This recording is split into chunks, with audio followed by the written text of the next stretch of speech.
నూలు నూలులో శతాబ్దాల గౌరవం, పట్టు పరంపరకు ప్రతీక, సంప్రదాయానికి శాశ్వత చిరునామా సఖీ. ఫ్రిడ్జ్లో శివలింగం ప్రత్యక్షమైందా?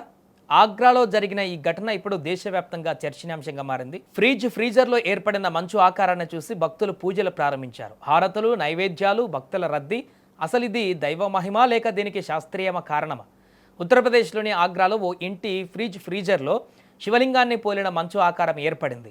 ఇంటి సభ్యులు దీనిని గమనించి ఆశ్చర్యపోయారు. కొద్ది సమయంలోనే ఈ విషయం స్థానికంగా వ్యాపించింది. ఆ తర్వాత ఘటనకు సంబంధించిన ఫోటోలు, వీడియోలు సోషల్ మీడియాలో వైరల్గా మారాయి.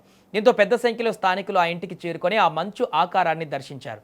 చాలామంది దీనిని అమర్నాథ్ మంచులింగంగా భావించి పూలు సమర్పిస్తూ, హారతులు ఇస్తూ పూజలు నిర్వహించారు. ఇక ఇది చూసిన కొందరు భక్తులు ఇది శివుడి మహిమ అని నమ్ముతుండగా, మరికొందరు ఇది సహజంగా ఏర్పడిన మంచు ఆకారమేనని అభిప్రాయపడుతున్నారు. ఈ ఘటనపైన రిఫ్రిజిరేషన్ నిపుణులు, శాస్త్రవేత్తల వివరణ ఇస్తున్నారు.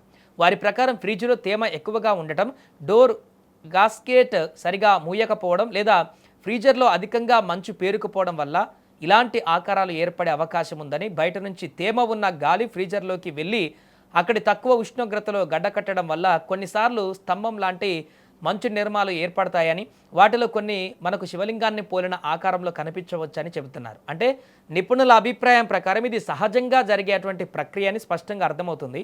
ప్రస్తుతం ఇది దైవ అద్భుతమని నిర్ధారించేటువంటి శాస్త్రీయ ఆధారాలు లేవని వాళ్ళు చాలామంది చెబుతున్నారు.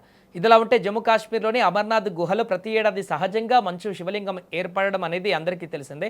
అక్కడికి వేలాది మంది, లక్షలాది మంది భక్తులు వెళ్ళి దర్శించుకుంటారు. అయితే ఆగ్రాలో ఫ్రీజ్లో ఏర్పడిన మంచు ఆకారం కూడా దానికి దగ్గరగా కనిపించడంతో చాలామంది భక్తులు దీనిని పవిత్రంగా భావించి పూజలు నిర్వహించారు. ఈ ఘటనపై సోషల్ మీడియాలో భిన్నాభిప్రాయాలు వ్యక్తమవుతున్నాయి. కొందరు దీనిని భక్తి, విశ్వాసానికి ప్రత్యేకగా చూస్తుండగా, మరికొందరు ఇది పూర్తిగా సహజ సిద్ధమైనటువంటి భౌతిక ప్రక్రియ ఫలితమేనని అభిప్రాయపడుతున్నారు.